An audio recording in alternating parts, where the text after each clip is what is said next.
অনেকের দেখা যায় সন্ধ্যার পর কাজ শেষ হয় না, বরং তখনই আরো ব্যস্ততা বেড়ে যায়। যেমন সন্ধ্যার জন্য নাস্তা বানানো, আবার রাতের জন্য খাবার রেডি করে নেওয়া। তো আজ আমি দেখাবো রাতের জন্য রান্না করা আর পাশাপাশি ঘরটা গুছিয়ে রাখা।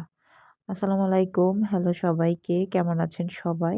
আশা করি সবাই অনেক ভালো আছেন। আমরাও আলহামদুলিল্লাহ ভালো আছি। এটা ছিল গত শুক্রবারের একটি ভিডিও। তো চলে এসেছি রান্নাঘরে রাতের জন্য খাবারটা রেডি করার জন্য। আজকে সারাদিন হাবিজাবি খাওয়া হয়েছে, কারণ আমার স্যারের বাহিরে দাওয়াত ছিল।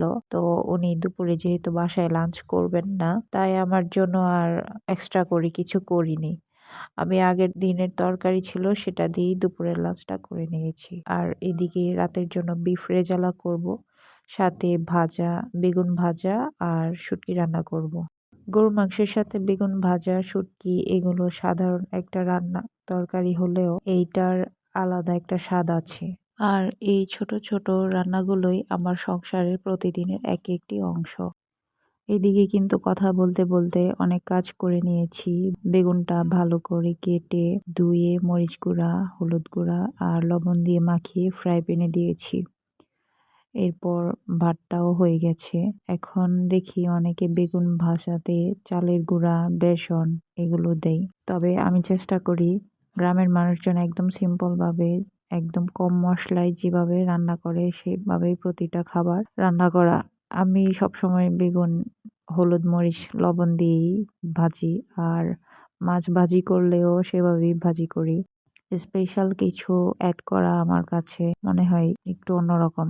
রেগুলার খাবারগুলোর মধ্যে সবসময় স্পেশাল কিছু অ্যাড করা এটা আসলে ভালো লাগে না। যেমন বেগুন ভাজা শুধু হলুদ মরিচ দিয়েই ভালো লাগে, সেটা একবার যখন বাসায় দেখা যায় গেস্ট আসে, গেস্টদের জন্য রান্না করা হয়, তখন একটু স্পেশালভাবে করা যায়।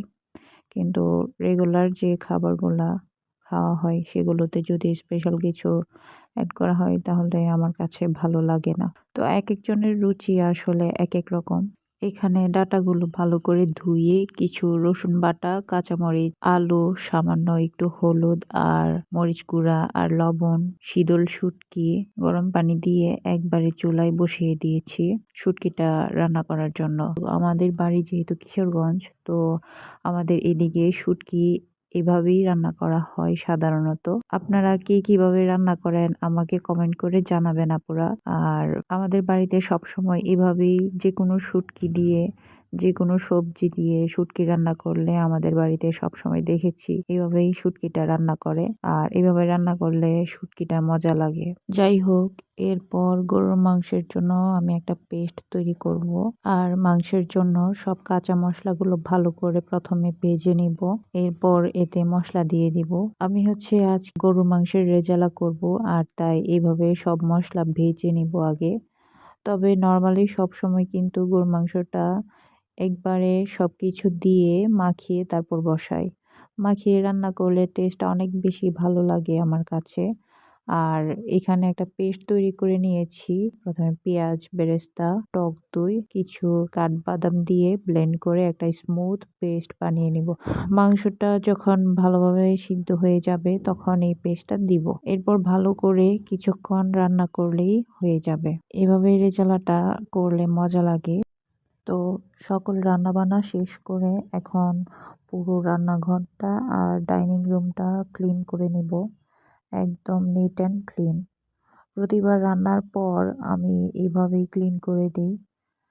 রান্নার পর সবচেয়ে জরুরি কাজ হচ্ছে হাঁড়ি পাতিল ধুয়ে গুছিয়ে রাখা, রান্নাঘরটা পরিষ্কার করে রাখা। তো আগের দিন রাতের বেলা সবকিছু পরিষ্কার করে রাখলে মনের ভিতরেও একটা শান্তি আসে। আবার দেখা যায় পরের দিন সকালে ঘুম থেকে উঠে এমন সবকিছু পরিষ্কার গুছানো দেখলে মনটা আরো ফুরফুরে লাগে, কাজ করতে আরো উৎসাহ পাওয়া যায়। অনেকে বলে এগুলো কোনো কাজ হলো? প্রতিটা কাজই পরিশ্রম করে করতে হয়, আসলে কোনো কাজই ছোট না। আবার এই ছোট ছোট কাজগুলোর উপরই একটা সংসার সুন্দর থাকে।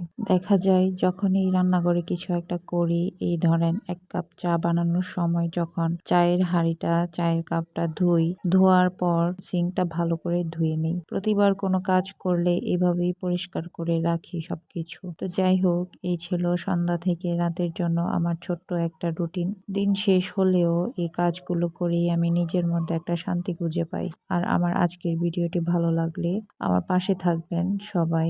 আর এমন রিয়েল লাইফ ব্লগ আবারও দেখতে চাইলে আমার এই ছোট্ট চ্যানেলটাকে একটু সাপোর্ট করবেন সবাই। তো সবাই ভালো থাকবেন আর আমাদের জন্য দোয়া করবেন। আসসালামু আলাইকুম, আল্লাহ হাফেজ।